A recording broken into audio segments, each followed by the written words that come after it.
Hello students, आज हम लोग इलेक्ट्रोस्टैटिक्स यूनिट के अंतर्गत कूलम्ब्स लॉ पर हम विचार करेंगे। कूलम्ब्स लॉ के तहत उसकी परिभाषा के साथ साथ हम लोग उसके व्यंजक पर आज डिस्कस करेंगे और इस लॉ के अनुसार बल का व्यंजक हम लोग प्राप्त करेंगे।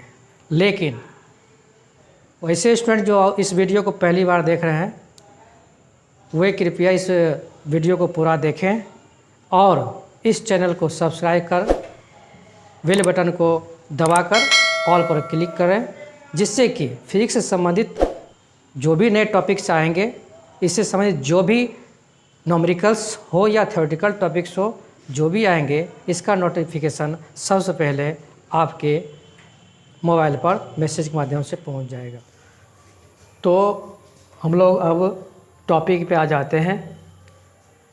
टॉपिक का नाम है experience of electric force through Coulomb's law, अर्थात कूलम्ब के नियम से विद्युत बल का व्यंजक।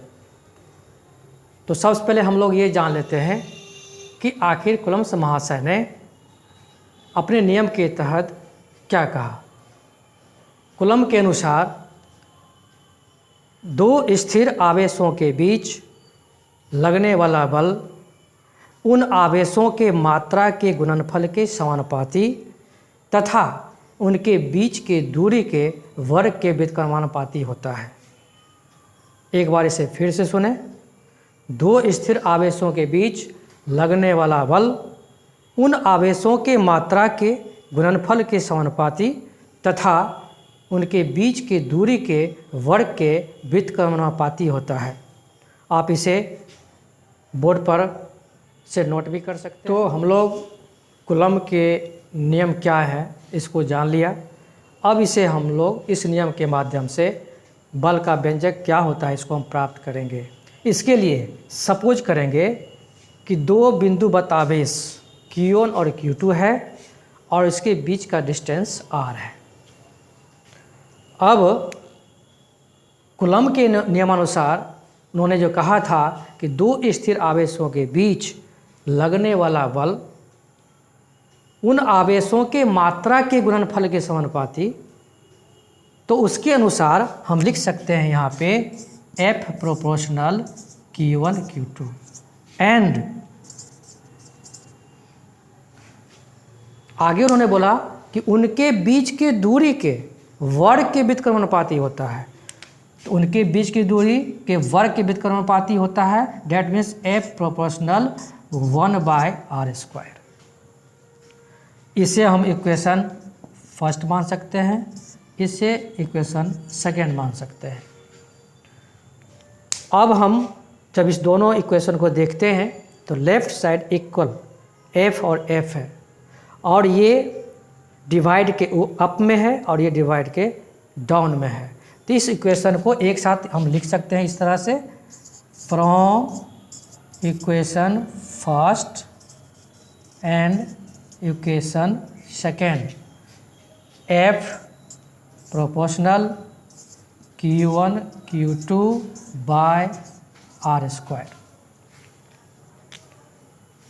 अब इस प्रोपोर्शनल साइन को, समानुपाती चिन्ह को हटाने के लिए इसमें हम कांस्टेंट टर्म जोड़ेंगे और इसे हम लिख सकते हैं F equal K into Q1 Q2 by r²।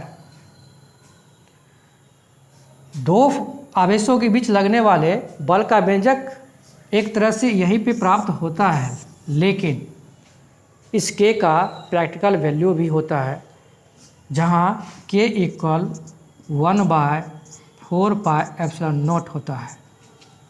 और इस K का वैल्यू यदि हम इसमें पुट करते हैं तो हमें प्राप्त होता है F equal 1/4πε0 into Q1 Q2 by r²।